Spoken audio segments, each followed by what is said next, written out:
जब आपको पता हो कि आप युद्ध जीत नहीं सकते, तो युद्ध लड़ने का औचित्य क्या है? क्या स्टेट की प्राइमरी रिस्पॉन्सिबिलिटी सिटीजन्स की सुरक्षा या उनका विकास समृद्धि नहीं है? क्या पावर में बनाए रहना ही सब कुछ है? हजारों लोगों को कंट्री ग्लोरी के नाम पर लड़ने के लिए तैयार करना उनके इमोशंस को एक्सप्लॉइट करना नहीं है? हाल ही में हमास के द्वारा इजराइल के ऊपर 5000 से भी अधिक रॉकेट एक साथ दागे गए और बहुत सारे मिलिशियाज को टनल्स के थ्रू, बोटिंग के थ्रू, बाइकर्स, पैराग्लाइडिंग, बहुत सारे तरीकों से इजराइल में घुसाया गया और इसके विरोध में इजराइल के द्वारा भी वॉर की शुरुआत कर दी और दोनों तरफ से हज़ारों लोगों की जानें जानी शुरू हो गई। यह हमला था तो बहुत कोऑर्डिनेटेड, लेकिन इसके अंजाम से सभी परिचित हैं। इजराइल हमास को डेफिनेटली पुश करेगा क्योंकि इजराइल के ऊपर कोई एग्जिस्टेंशियल थ्रेट नहीं है। इजराइल अपने शॉर्ट टर्म ऑपरेशंस के लिए जाना जाता है। 1956 में इजराइल के द्वारा स्वेज कनाल पर मात्र 5 दिन में ही कब्जा कर लिया गया। वहीं 1967 में सीरिया और इजिप्ट की कंबाइंड फोर्सेस को महज 6 दिन में ही हराया और 6 सालों के बाद दोबारा जब इजिप्ट और सीरिया की फोर्सेस ने मिलकर दोबारा इजराइल के ऊपर हमला किया, मात्र 19 दिनों में इजराइल के द्वारा उनको दोबारा शिकस्त दी। ऐसे ही 2006 में लेबनान में हिजबुल्लाह, जो एक टेररिस्ट ऑर्गेनाइजेशन है, को मात्र 34 दिन के अंदर ही शिकस्त दी। ये ऑपरेशंस इजराइल की क्षमता को दर्शाते हैं, लेकिन दुनिया की सबसे इंटेलिजेंट कही जाने वाली एजेंसी मोसाद, जो अपने ऑपरेशंस में नियर परफेक्शन के नज़दीक है, किस तरीके से इतने बड़े अटैक को प्रेडिक्ट नहीं कर पाई। इजराइल के बिल्कुल नज़दीक गाजा स्ट्रिप्स, जहां पर हमास के द्वारा इस ऑपरेशंस को अंजाम दिया गया, इतने बड़े तादाद में हथियार इकट्ठे किए गए, लेकिन इंटेलिजेंस को कोई खबर नहीं, जो इसकी क्षमता पर कई सवाल उठाते हैं। आखिर दुनिया की सबसे सफल एजेंसी माने जाने वाली मोसाद अपने ही नज़दीक हो रही इतनी बड़ी प्लानिंग कैसे प्रेडिक्ट करने में असफल रही? और इजराइल का सुरक्षा कवच माना जाने वाला Iron Dome missile defence system, जो इतनी भारी तादाद में रॉकेट्स की बमबारी हुई तो उनको इंटरसेप्ट नहीं कर पाया और हज़ारों सिविलियंस ने अपनी जान गंवाई। हमास, जो लगातार सुर्खियों में बना हुआ है, ज़रा इसके इतिहास को जानने का प्रयास करते हैं। हमास आरंभ में कोई टेररिस्ट ऑर्गेनाइजेशन नहीं था, बल्कि वेलफेयर अप्रोच के साथ उसने फ़लस्तीन में अपने कदम रखा था। शुरुआत में हमास के द्वारा एजुकेशन को बेहतर करने के लिए एजुकेशनल इंस्टीट्यूशन इस्टेब्लिश करना या फिर वहाँ मॉस्क बनाना, इस तरीके की एक्टिविटी को किया जाता था। लेकिन जब 1979 में इस्लामिक रिवॉल्यूशन होता है तो इसके साथ ही बहुत सारे टेररिस्ट ऑर्गेनाइजेशन पनपने शुरू हो जाते हैं, क्योंकि इस इस्लामिक रिवॉल्यूशन ने ईरान में आयतुल्लाह खमैनी अपनी सरकार इस्टेब्लिश करता है। इसी को देखकर बहुत सारे टेररिस्ट ऑर्गेनाइजेशन पनपने शुरू हो जाते हैं। वहीं यमन में अल हौथी, लेबनान में हिजबुल्लाह, इराक में अल-कायदा और इसी तरीके से फ़लस्तीन में हमास। जब इजराइल 1987 में फ़लस्तीन पर हमला करते हुए उसके कुछ हिस्से पर कब्जा कर लेता है, तब पहली बार हमास और इजराइल दोनों आमने सामने होते हैं। हमास इजरायली 2 सैनिकों को बंदी बना लेता है और उनको मौत के घाट उतार देता है। तब स्पष्ट रूप से हमास टेररिस्ट ऑर्गेनाइजेशन के रूप में बाहर आता है। इजराइल और फ़लस्तीन के बीच में 1993 में ओस्लो अकॉर्ड समझौते पर साइन होते हैं, जिसमें इजराइल फ़लस्तीनियन अथॉरिटी को कंसीडर करता है और बदले में फ़लस्तीनियन अथॉरिटी इजराइल को भी कंसिडरेशन देती है। लेकिन हमास टेररिस्ट ग्रुप के द्वारा इजराइल को सिरे से नकारा जाता है और उसके खिलाफ सीधे जिहाद की बात की जाती है। और तब से लगातार हमास और इजराइल के बीच में कई बार कॉन्फ्लिक्ट हुए। जब 2006 में फ़लस्तीन में जनरल इलेक्शन होते हैं तो उसमें हमास सबसे बड़ी पार्टी बनकर उभरता है। 132 सीट्स में से 74 सीट्स पर हमास जीत कर आता है, वहीं 45 सीट्स पर फतेह पार्टी। लेकिन इन दोनों पार्टियों के बीच में कुछ तनातनी के कारण वायलेंट अटैक्स होते हैं, जिस कारण एक बहुत बड़ा युद्ध शुरू हो जाता है।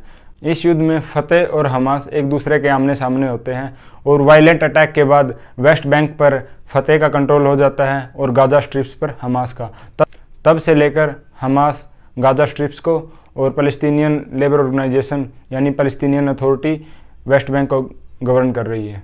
धीरे धीरे हमास अपनी रणनीति में परिवर्तन करता है और हमास एक नए चार्टर के साथ सामने आता है। लेकिन उसके कुछ समय के बाद ही हाल ही में इजराइल पर हमास के द्वारा बहुत बड़ा अटैक किया जाता है, जो उसके इस चार्टर को झूठा साबित करता है।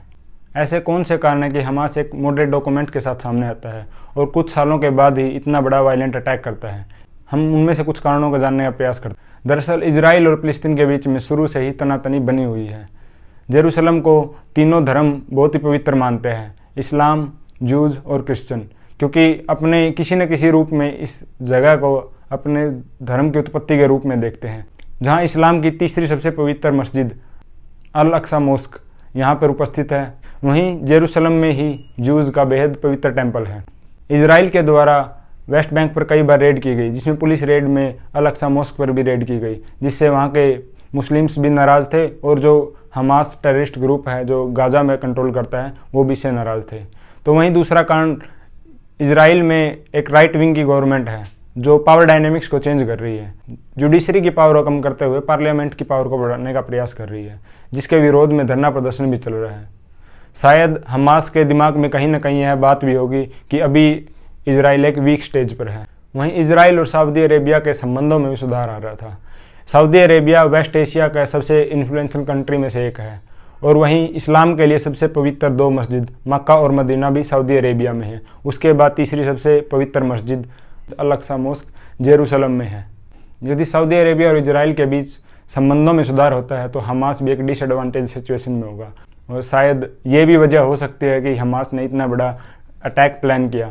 अटैक को प्लान करने के पीछे सिर्फ हमास ही नहीं, बहुत सारे ऐसी ऑर्गेनाइजेशन भी है जो इसको पीछे से फंडेड कर रही है या एक तरीके से सपोर्ट कर रही है। इजराइल इससे पहले भी इस तरीके के कई हमलों को नाकाम कर चुका है। क्या इजराइल इसको जल्दी समाप्त करेगा या फिर एक लंबे संघर्ष में उलझकर दुनिया को एक तीसरे वर्ल्ड वार की तरफ लेके जा रहा है?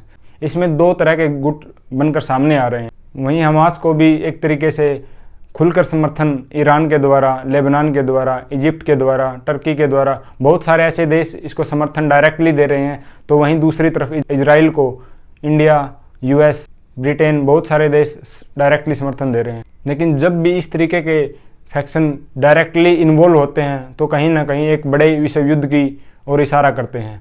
इससे पहले भी जब फर्स्ट वर्ल्ड वार में ऑस्ट्रिया के उत्तराधिकारी और उसकी पत्नी की हत्या कर दी जाती है तो दो फैक्शन इसी तरीके से बनकर सामने आए थे और एक दुनिया को एक विश्व युद्ध की तरफ लेकर गए थे। वहीं दूसरे वर्ल्ड वार में जब अडोल्फ हिटलर पोलैंड पर हमला करता है तो एक दूसरा फैक्शन सामने बनकर आता है और एक विश्व युद्ध शुरू हो जाता है। इसी तरीके की समीकरण कुछ इस बार भी बनते दिखाई दे रहे हैं।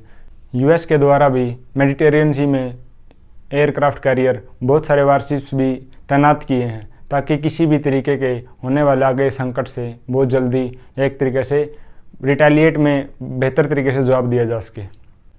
ग्लोबल लेवल पर ही नहीं दो फैक्शन बल्कि देशों के अंदर भी दो फैक्शन बनकर सामने आ रहे हैं। जैसे इंडिया में भी कहीं प्रो पैलेस्टीनियन अप्रोच दिखाई देती है तो कहीं प्रो इजराइल।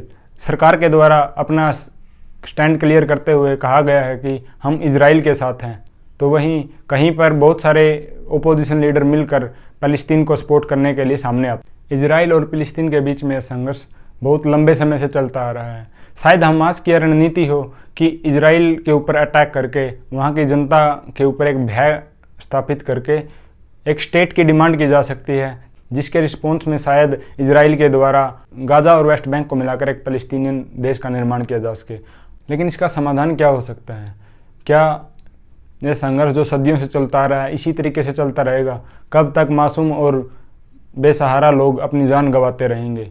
युद्ध चाहे किसी के द्वारा भी लड़ा जाए, लेकिन उसमें सबसे ज़्यादा सफ़र करने वाला सिविलियंस ही होता है, जिससे एक लंबे पलायन का सिलसिला शुरू हो जाता है और पलायन करने वाले लोग लगातार न जाने कितने दिनों तक सफ़र करते हैं। तो क्या यह लगातार ऐसे ही चलता रहेगा? क्या इसका कोई समाधान नहीं है? इसका समाधान शायद टू स्टेट सॉल्यूशन हो सकता है, जिसको हमास अभी सिरे से नकार रहा है, लेकिन इससे दूसरा समाधान शायद ही कोई हो। इंडिया के द्वारा भी अपना स्टैंड क्लियर किया गया है कि इंडिया टू स्टेट सॉल्यूशन में विश्वास रखता है, मतलब एक इजराइल और दूसरा फ़लस्तीन। वहीं कुछ थिंकर्स सवाल उठा रहे हैं कि क्या इजराइल अपने पड़ोस में किसी ऐसे टेररिस्ट ग्रुप को सॉवरेन स्टेट का दर्जा देंगे जो सिर्फ छोटी ही पावर होते हुए भी इजराइल को इतना बड़ा नुकसान पहुंचा सकता है। जब वह सॉवरेन स्टेट होगा तो उस इतने बड़े संकट का सामना करना पड़ सकता है।